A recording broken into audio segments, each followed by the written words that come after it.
At first the soil was silent, the surface was cracked, dull, and lifeless, almost like it had forgotten what it meant to grow anything. If you've ever dug your hands into dry, compacted earth, you know the feeling. It's not just that the soil is dead, it's that it's empty. No smell of freshness, no wriggling life, no sign of the underground community that makes a garden thrive. And yet just 1 week later, that same patch had transformed into something almost unrecognizable. It was soft to the touch, darker in color, and rich with that unmistakable earthy smell that tells you the soil is awake. Even more incredible, it was alive with movement, tiny threads of fungal growth and the shimmer of earthworm trails under the surface. So what happened in those 7 days? The change came from feeding the soil's tiniest workers, the microbes. Not with a store-bought fertilizer, but with something you can make right in your kitchen from scraps and leftovers. At first, it might sound too simple to work, but when you combine just the right ingredients, you're not just adding nutrients, you're creating a feast that jumpstarts an entire underground ecosystem. Today, I'm going to show you exactly how to do it, why it works so fast, and how it can revive even the most tired soil without spending a cent on chemicals. The hidden life beneath our feet. Every healthy garden starts with something you can't see at a glance, a thriving microbial community. Bacteria, fungi, protozoa, and countless other microorganisms are constantly breaking down organic matter, recycling nutrients, and making them available to plants. They form the backbone of soil health, but they can't do their job if the soil is starved of food. In dead or depleted soil, microbial numbers crash, leaving plants without their underground support team. Reviving that population is like bringing a town back to life after a famine. It requires not just nutrients, but the right kind of energy. Here's the secret. Instead of feeding your plants directly, you feed the microbes first. When they thrive, everything else in the garden benefits. The combination that brought my soil roaring back to life is simple, but, incredibly effective. Molasses, stale bread slurry, rotten fruit, and compost tea. Each of these brings something unique to the table, and when mixed, they create a complete buffet for microbes.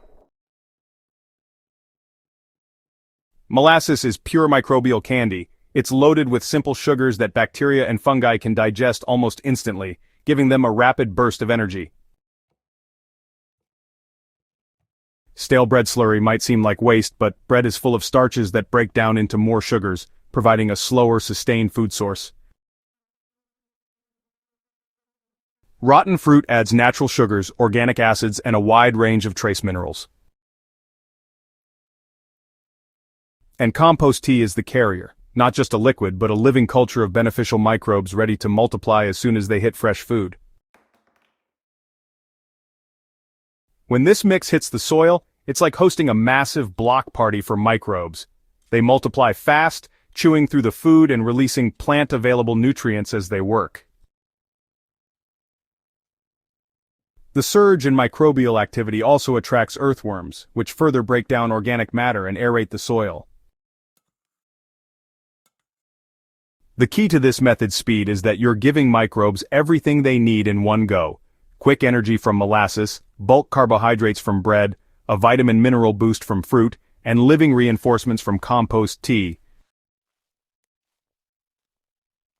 So, instead of waiting for slow decomposition, you're actually providing pre-broken down food in forms that microbes can use right away.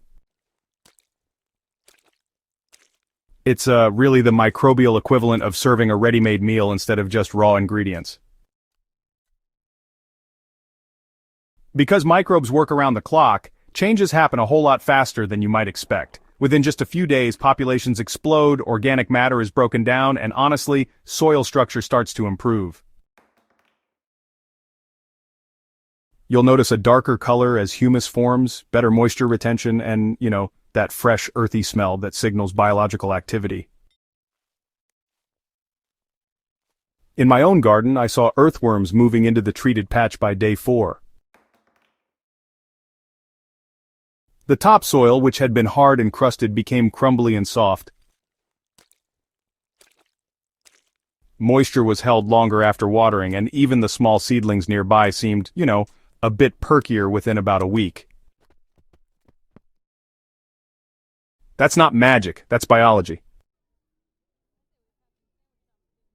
Healthy microbes produce these sticky substances that bind soil particles together, improving structure and, honestly, helping hold water and nutrients right where roots can reach them.